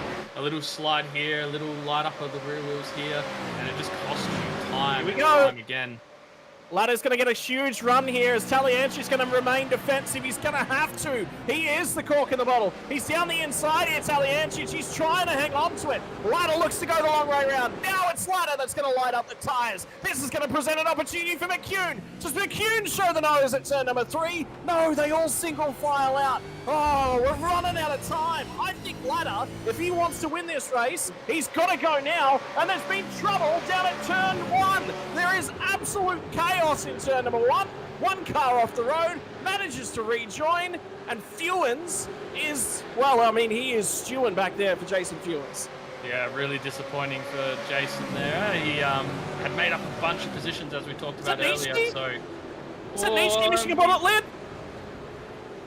It's Nitschke that's missing that bonnet lid, and the cool drive entry just immediately in front of him. The wheelie drive's cool drive play on that car. Well, the Frogly Juice driver of Nitschke is not very happy at all. I think he's struggling for a little bit of straight line, and this has created a huge cork in the bottle moment. Car's going too wide, and all of a sudden, McNamara has been presented with a couple of opportunities. He's picked one off, and just up ahead of him is the driver he turned around earlier on this race. So these two will have bad blood when they get back to each other between McNamara and Nitschke. Yeah, it's getting hot, that's for sure. I just had a look back at the incident between Jason Fewens and I can't quite pick up who it was, but it was on the pit straight, and pretty much a late dive right up against the pit wall by Michael Blaine. Oh, and we've got a big incident in the back as well. Oh, the kink. Oh, that looks like Stephen Kennedy, I think. Was it Travis Hunt? It was one of the brewed coffee entries. Indeed, oh, it is Stephen Kennedy. And that is an engine that is no longer going to be providing any real power for Stephen Kennedy, and his ability to get back to the pit lane is heavily compromised. The entire field has now made its way by Crisdale after a strong performance out of round number 1. Rocket Schleven finished third, and a distant third and a comfortable third. Now finds himself off the circuit and right down towards the tail end of the field with a few laps left to run. He's in 39th. Now, after what was looking a reasonable night for Crisdale, he has not looked strong in that car, though, tonight. Yeah, this is the trouble with those safety cars. They often breed more safety cars or more incidents. The field gets bunched up. Everyone sees there's an opportunity to get past, and one little mistake from any driver can cause a lot more chaos. So there are a couple of extremely hungry battle packs going on. From 1st to 6th is one. From 7th to 19th is the second. And then you've got this next melee from 20th back to 27th. Small break, 28th to 36th. Brenton O'Brien was your most gained positions here for the night. And now he's in the inside barrier. Yeah, it looks like he just got a little help from Michael Dumbrell coming through turn 5 there. Yeah, we're going to absolutely need a replay because there'll be a whole bunch of cars involved in this one. This was right in the middle of that battle pack from 7th to 19th. And that battle pack has continued. There's more chaos down at turn number 8. So there's going to be a whole host of replays that we're going to need to watch after this one. So that was O'Brien. That is the aftermath. Now we'll get to see what sets it up. It's going to be Dumbrell, I think, in the background. Pulls it up down on the inside. And Dumbrell just picks up the throttle. So yeah, that looks like Is it Chad Vigor? I think Chad Vigor might have been involved in that one. So again, Vigor. The other Vigor this time. It's going to be... It is indeed further up in the road, I can tell you that much. So we'll just stay with this one a little while longer. See what's going on. Was indeed ahead of what's going on here. There's a lot to unfold. There's a car already off.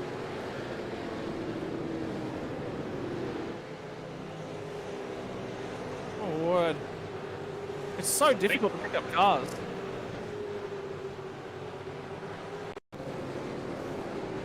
Oh, my word. Oh, no. That's not what you want, is it? That's a secondary incident, though. Did you see the car up ahead that was already off the track? Yeah, and I think before as well, Michael Dumbrell took himself off as well. So get a little tap from the back there. And not much you can do about that rejoin. He's collected a couple of cars with him. So the rejoin from Dumbrell? It wasn't the rejoin from Dumbrell. That's safe. This is interesting. There's so much to unfold. And ladies and gentlemen, we've got 4 laps to go as well. He's just gone deep on his own. Yeah. Yep. I tell you what, Dan Hall's just said that there's another incident that's happened to him, so it's not been a great night for Dan Hall. That's back up underneath the Corvette bridge. I really want to see where McNamara's got through in all of this. He restarted that second to last restart, not the one that we're currently on. He was 32nd. Guess where he is? 17th. He's cracked the top 20. I've got him in P15th now. Yeah, exactly. Yeah. He's even inside that top 15. So, and is looking like he's going to try and make it another position here, and that could be P14 done as well. It is. So a really big fight back for McNamara, who's had a lot go wrong in this race. Some of his own doing, some maybe not of his own doing, but either way, he's fighting his way back towards that top 10, and only need a couple more. Surely a top 10's out of the question, but if anyone's going to be able to do it, it's going to be Sean McNamara. When Scott Gamble goes away, Gamble's on the race that he doesn't show up to. McNamara has an absolute field day with everything that goes on in the first half of the race, and the second half of the race puts on a very, very classy drive to surge back through the points in his quest to pick up as much as he possibly can. Yep, Dumbrell's picked up a penalty for that contact with Brenton O'Brien. I think we could see that one coming, and he's going to come in and serve that one straight away. But what we have got at the moment now, Scott, is John Latham's checked out. He's said, thank you very much for P1, Talyancic, and I will see you guys later. You have fun battling. Whether or not Talyancic burned off those tyres just trying to defend or just made one too many errors, that's now going to put the keys to this one in potentially Ladder's hands, because he's going to have it so. There'll be no draft assistance, and here comes the move from Ladder. Wanted to show the nose, did show the nose, then ducks back in behind. He is absolutely filling those mirrors of Michael Talyancic. So there's going to be another move a little bit further on down the order. Down the inside, Greg Sharp is looking to see if he can get this one done. Does. Clears the car at turn number 5 for Greg Sharp. And what a move that was. I think it was Ty Burney got down the inside of there. Oh, he's almost gone off, though. He almost he has unstuck that good work that he did by the looks of it. And now he's got Anthony Visma on his tail as well. And I can tell you, McNamara has just cleared Damien Cann, so he's up to 13. If he gets to these guys and gets around them, the lead car in that pack is P10. What did we just say just before? Is it possible? It's certainly looking more and more like it is. We ride, not on board, but we see Sean McNamara there. And if that's not a look of concentration, I don't know what is. So there's another car, and it's the 106 entry of John King that has just had to tow back down to pit lane, and we're inside the final 5 laps, so not enough time to call safety car and go back to racing. And look at McNamara. He is still switched on. Cool car. Has his expression changed the whole night? We saw him get a drive-through penalty, and there was a little bit of a finger wag. It wasn't really 100% happy, but the expression didn't change. He's a cool customer, isn't he? Like I said, it's a face of concentration, but definitely not a face of panic, that's for sure. Matt Van der Crane now has picked himself up a penalty for something that's gone on in one of those most recent laps, and he will get himself into the pit lane as soon as possible. And there is a change way up at the top end of town. It is going to be squeezing off the track. Talyancic has just forced Ladder wide. He'll drop the position. Scott McCune picks that one up. And I can tell you for a fact, Talyancic was not happy about it. And that just brings one more position for McNamara as well. He's just scraping these points back, and he's going to have another look here at another position. So this is Jeff Thomas. He's down the inside of now. This is to scrap onto the podium. Talyancic has gone from leading the most recent restart to scrapping for what's left of the rostrum come the end of this race. And the car that has completely and utterly checked out at this point in time is John Latham. But in the meantime, Kenneth Ladder's gone from podium to podio-noium. Yeah, he's outside that top 20 now, and he's going to be doing a lot of work to try and get anything else done in this last 2 laps. So I think we're going to have a look at what happened down at turn 3 again as we go to our Logitech G replay. It was Talyancic who was on the inside, so he's defending hard, coming down the straight, moves away onto the outside to try and get the racing line. Oh, Ladder sends it real deep and gets switched, crisscrossed by Talyancic and gives him the inside again down to turn 3. And ooh, Talyancic squeezed him out of room. He's got a penalty coming. That is a slam dunk penalty for Talyancic, if I've ever seen one. I mean, he's upset with the dive bomb, but he crisscrossed very, very nicely. He just ran him out of room. Yeah, it's almost like the corner sort of gives you that little kink, and he's just broke. Like Ladder's not going to be there, and yeah, he's running very, very wide. I tend to agree with you on that one there, Scott. I think that might be a penalty coming Talyancic's way. About the only thing that'll save Talyancic is, was there any overlap there? But still, I think he's entitled to that racing. There's just no reason to run him out of room. That's racecraft. Well, there'll be a lot to be debated at the end of this one. John Latham, though, will be debating what he's going to do at the end of this race with how much he's going to celebrate. The 24 car has done a phenomenal job here tonight, has led a huge swath of laps. And have a look at McNamara. He has got 3/4 of a lap left to run. 1 spot to deny himself from getting inside that top 10. Can he do it on the car ahead? It's going to be Anthony Visma, who's done a phenomenal job to scrap himself inside the top 10 here tonight on a night when he's not been strong. And will it be McNamara to spoil the party? Yeah, it's been a great drive with bits of not so great in between. That's probably cost him a really, really good result. He's clearly had the pace, but for a couple of mistakes, this could have been a race that ended on the podium for him. Speaking of podiums, if Michael Talyancic does get a penalty for that incident with Ladder, that will bring Jeff Thomas up onto the podium and a 17 positions gain if he does get that final spot on the podium as well. So he'll be very, very happy with that drive. And I can tell you what, it has been a very, very long time since I've said race results unofficial, and it is still continuing on. Just because it's the last lap of the race does not mean it's going to finish all clean and settled. There are multiple reviews that are going to be looked at post-race, so results will not be finalised. It does not matter, though. There is one car that is definitely going to cross the line in first. John Latham has had a clean run. He is tonight's winner and celebrating in style. Lights those rear tyres up. Great job from John Latham. McCune made the most of what was offered to him. He'll come home in P number 2. Talyancic will cross the line in P number 3. But with a question mark hanging over his head, Thomas will be 4. Kirby gets himself to P5. That's a great drive from Dave Kirby. Rod Hollis has got himself to 6. In 7th is going to be the 919 of Michael Stewart. Will be a great night for the driver of the 919 car. Spriggs in 8th. Tyburn, Anthony Visma round out your 10. So McNamara missed out on it by 1/10 of a second. Less than 1/10 of a second. 1/2 of a second. He got so close to the top 10, but great recovery drive from Sean McNamara.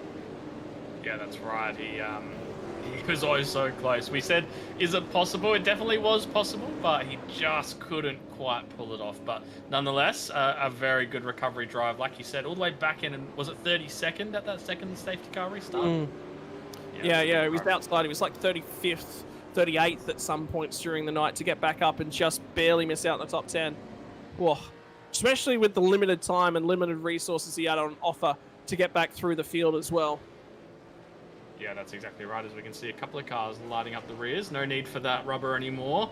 Might as well use it. You paid for it. You might as well use it all. Oh, there's a few drivers that paid for engines here tonight, and they got the most out of those, and Favell was one of them. I think the 106 car as well was another that had an engine expire. Later on the piece from John King, Mark Duggan will finish off the lead. So these are your cars, ladies and gentlemen, that do finish off the lead lap. John King was a tow back to pit lane late on in the piece. Mark Duggan at 2 laps down. Rick Vigor was at 3 laps down. Greg Favell did not return to the racing circuit. He finished 14 laps down.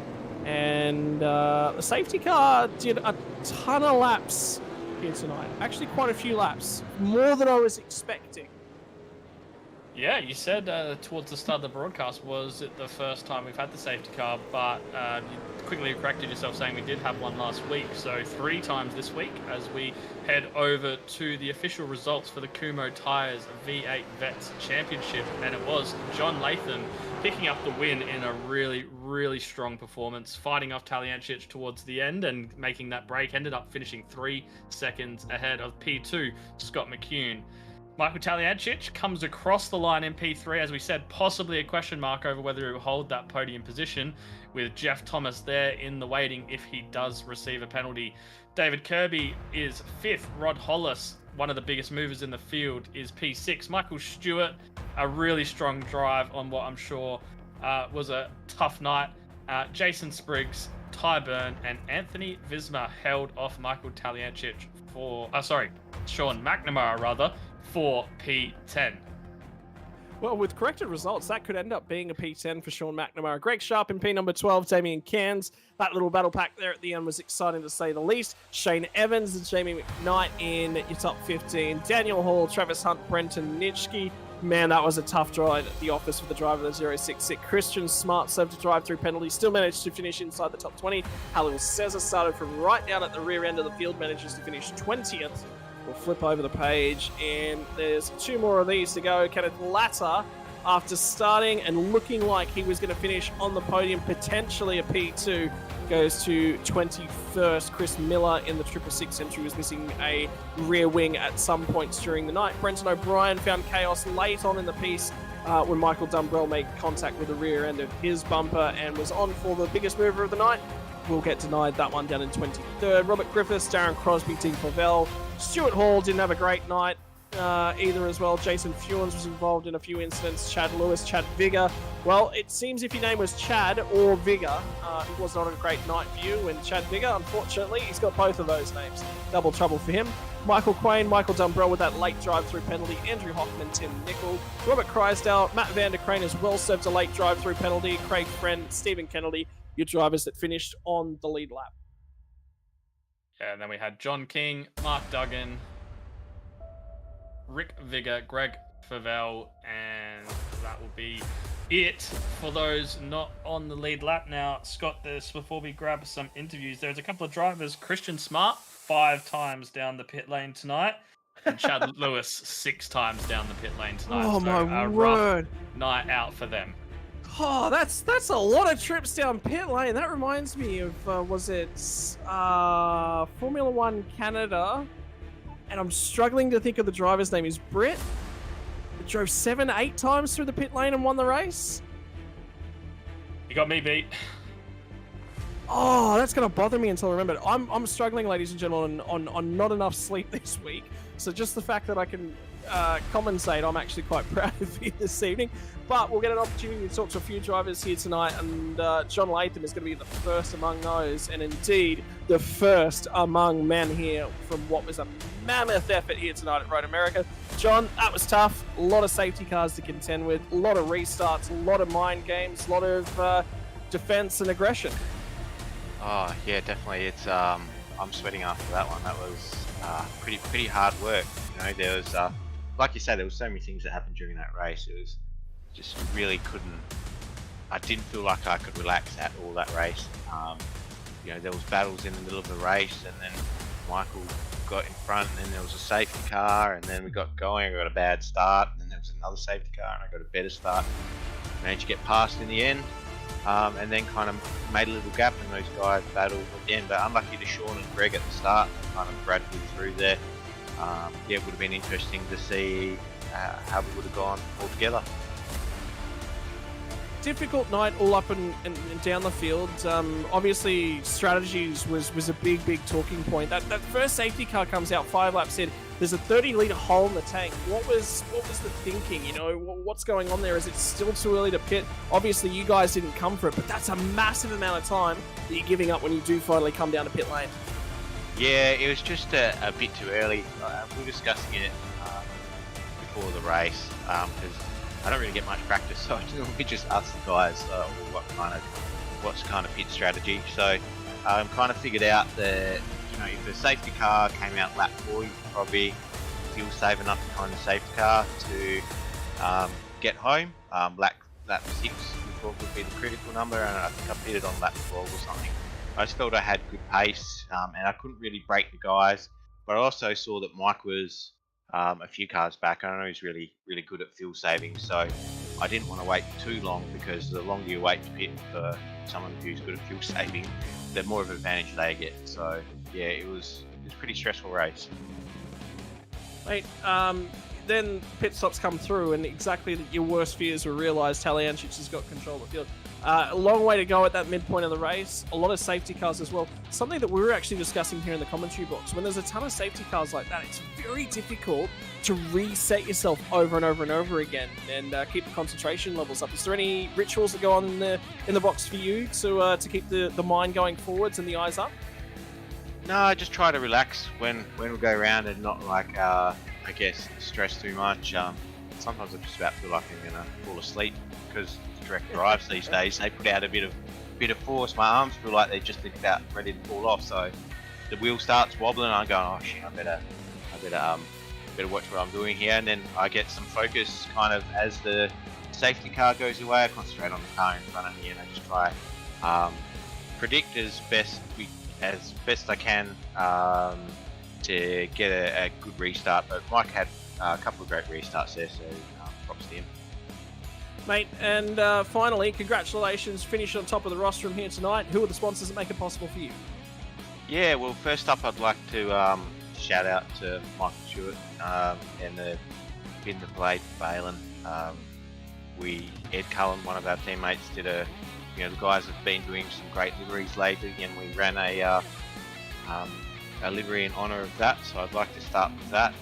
I'd like to thank all the series sponsors, the broadcasters, the officials running the race, everyone that rocks up. And I'd also like to thank Shadow Racing Racecraft and all the boys in Shadow Racing. Thanks very much for having some fun.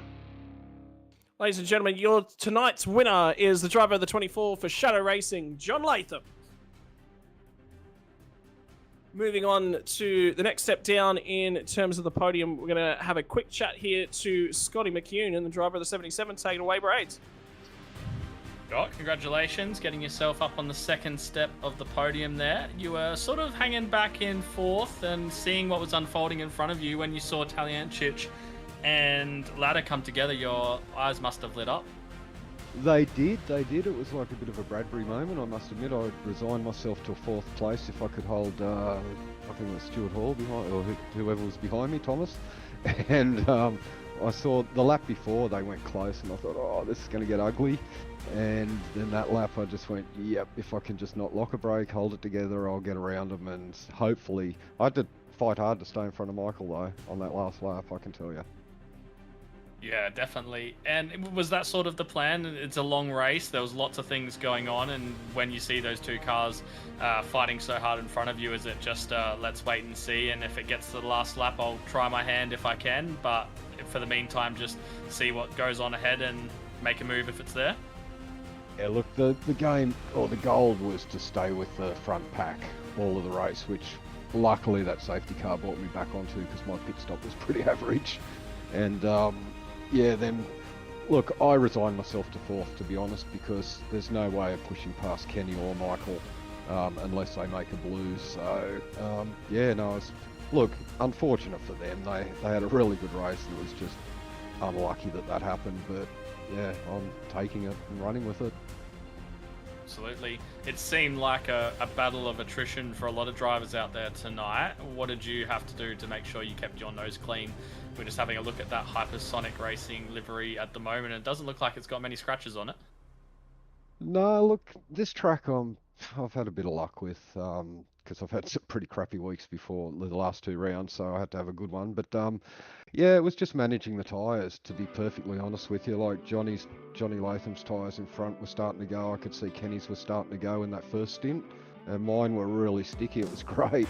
And then that last stint, probably the last 3 laps, they were just shot to pieces, and it was just a matter of trying to keep them on the track, to be honest with you. Yeah, it was a bit of a longer stint for that last stint. Well, congratulations on the P2 tonight. Is there anyone you'd like to thank? Yeah, look, just basically a big shout out to the Bale and Stewart Foundation and what Michael and Kerry Ann have put together. You know, and all the boys, everyone getting behind it this week, and pretty much all the time. There's liveries on all the cars. I've been the blade for Bale and on all the cars all the time, so that's a good thing. And look, basically just Hypersonic, the team. Michael, Stewie, Jason, Mario, Glenn in the other splits. We're just a good team that enjoys going out there and having a run, so it's good to see the boys in the team going well as well. Absolutely. So congratulations again on the P2, and we'll look forward to hopefully getting to speak to you again in the near future. Well, I hope so. Good on you guys. Thank you. Thanks, Scotty. It's also good to see another Scotty on the podium. It's good to see Scott's getting up and about everywhere. Maybe I'll have to jump in here when I come of age. Yeah, you'll have to. Absolutely. I didn't see Scotty Gamble tonight, actually. No, he wasn't here. Yeah, no, he wasn't here. So, yeah, there you go. There you go. All the fast Scots congregate in the V8 Veterans Supercars League. Wrap up the Scott reunion here. All right, okay, all right. Well, look, we've normally Scott no friends, so we've got to have someone we can. Oh, mate. Yeah, didn't get that in high school. Yeah, thank you very much, Scotty. Have a great night, brother. Yeah, boys. And finally, we're actually going to go ahead and forego our final podium place interview here tonight in favour of something a little bit different. Michael Stewart, welcome to the broadcast booth. Wasn't the podium that you were potentially hoping for? Chat was behind it. I can say there was a ton of support out there in chat for you tonight. But the support up and down the grid, you've got to feel like this was a little bit of a homecoming. It's been a long year. It's been a hard year. But I don't think there's a single driver out on track that's not in support, and that is what community is about. Yeah, mate. I wanted to come in and just thank everybody, you know, whether it's admin, race control, yourselves for the broadcast, and every single driver that's a part of the V8 Veterans. You know, it's hard to put into words when you look back 52 weeks and I lost my son. But without the sim racing community, I'd be rocking in a corner, you know, holding myself and not being able to function. You know, sim racing gives me a few minutes away from everyday life, and I'm able to, you know, sort of just think about racing and have some joy back. Unfortunately, when you do lose a child in the way that I have, you know, your moments are more often down than up, but sim racing has given me a huge lift, and you know, it keeps me sane. But the other thing I'd like to just put out there is my work, which is Crick's Auto Group of Sunshine Coast, is the major sponsor of the Bale and Stewart Foundation, in the sense that they've kept me on throughout this entire year, whether I've turned up to work for an hour in a day, no hours in a day, or 8 hours of a day. And without their support, I just couldn't do what I'm doing to try and get out the message to eliminate juvenile knife crime. There's a lot to be done, but you know, events like this, you guys sort of supporting us, the more people that know about juvenile knife crime, the more that we can put pressure on our politicians to make some real changes to the youth, you know, justice laws, and that's our focus, you know, moving forward into 23 and 24 is, you know, I want to be able to fund advertising campaigns, because unfortunately no political party is doing that, and you know, it's how many kids have to die before there's real change. So once again, I don't want to get too heavy, but guys, you know, every single one of you, absolute bloody legends. Thank you so much. Everyone's been so supportive. The messages that we receive, you know, on a weekly, daily basis, it's just incredible to Carolyn and I. So, yeah, thanks, guys. I want to speak up and sort of say something, because I was very close to being a victim of youth knife crime. Actually, in my youth, on the mid-north coast of New South Wales, it is something, and it's very difficult to talk about. There aren't a lot of people talking about it, and there should be. And I know of some very good friends of mine that have gone out of school and these days live in some areas such as Townsville, and just the crime levels up in Townsville. But a lot of it's obviously focused and centered on vehicle crime, but it's everywhere. It invades everything, and it's just about that knowledge. Be aware of what's going on within your suburbs, be aware of what's going on in and around you, and just make yourself aware and make yourself engaged about the justice system and about what's happening in and around you. So with everyone's support from both myself, Braden Martin, Daniel Yeaman, the entire SimSpeed production crew, the entire chat, the entire broadcast, all the races, all the participants tonight, the race control crew, everyone, you name it, that has been a part of everything that we've done here tonight with the Kumho Tyres V8 Veterans, we want to say, please, hashtag bin the blade for Balin. Jump on over to www.balinstewartfoundation.org.au. Support the charity. Maybe you'll even go support Player One Sim Gear in picking up some HF8 units, as they've sold out of the deal that was going for the butt kicker units as well, where they're donating 20. Anything that you can do to support the Balin Stewart Foundation, ladies and gentlemen. We thank you for everyone that's participated here this evening, because I don't think there's a single person that's taken part, whether you're watching along at home, whether you're participating in the racing, that hasn't been affected by this tonight. So thank you very much for your time, Michael. We appreciate your words with us. Yeah, thanks, guys. Like as you said, it is all about awareness. We've got a walk for Balin tomorrow on the anniversary of the 20th of January. One thing that I'll ask everybody to do, if you're on the Sunshine Coast, please turn up for it. I'd love to meet some people from the vets, but I understand that we're all over Australia, but I would like to see that the 20th of January becomes wear a white shirt to work, or wear a white shirt day, and becomes a national day of recognition of the problems that we have with, the youth knife crime. It's a culture, and we need to change it. We need to make it uncool, much the same way as that the King Hit strategy turned into the coward punch, and now it's really frowned upon that if anybody, does a coward punch, it's frowned upon. Well, let's get that same mentality in the next generation of kids, that, if they know somebody that's carrying a knife, it's frowned upon, and, authorities are notified, parents are notified, teachers are notified, and that's the only way that we can move forward, is just education and awareness. So once again, these sorts of platforms gives us a voice to some masses, but it's up to you in the masses to press your politicians and say, what are we doing about it? And if enough voices, we can make some real change. So thanks, guys, I appreciate it. Ladies and gentlemen, Michael Stewart, thank you very much for your time here this evening, Michael. Yeah, thanks, guys. And on a tough night here, Braden, that is just about going to wrap us up here from the Kumho Tyres V8 Supercars Veterans. That was difficult right the way from flag, from drop the green flag to checkers. Tough race, tough night for everyone, but a night where the community came together, and I can tell you there's not a dry eye in the house. Everyone is in support here of the Balin Stewart Foundation. Yeah, absolutely. It's what these communities are all about, getting behind causes or people in need, and is there a better cause than what we're going through tonight? Absolutely not. So yeah, like you said, tough night for everyone involved, but really good to see the support of everyone in the sim community.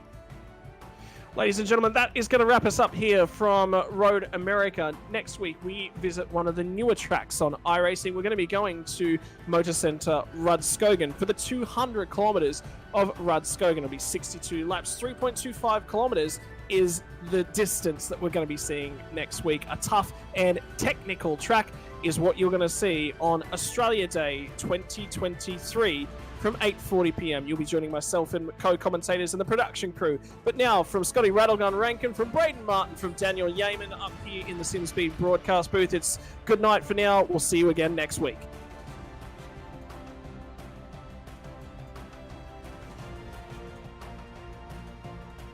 Racing isn't easy, but experiencing it is. iRacing puts you in the driver's seat with the industry's leading sim racing game. Drive on laser scan replicas of the greatest racing circuits from around the world. Go head-to-head against other drivers chosen by skill-based matchmaking to ensure competitive racing at every level. Compete across all your favorite series. In officially licensed cars, engineered to deliver the most accurate driving experience possible.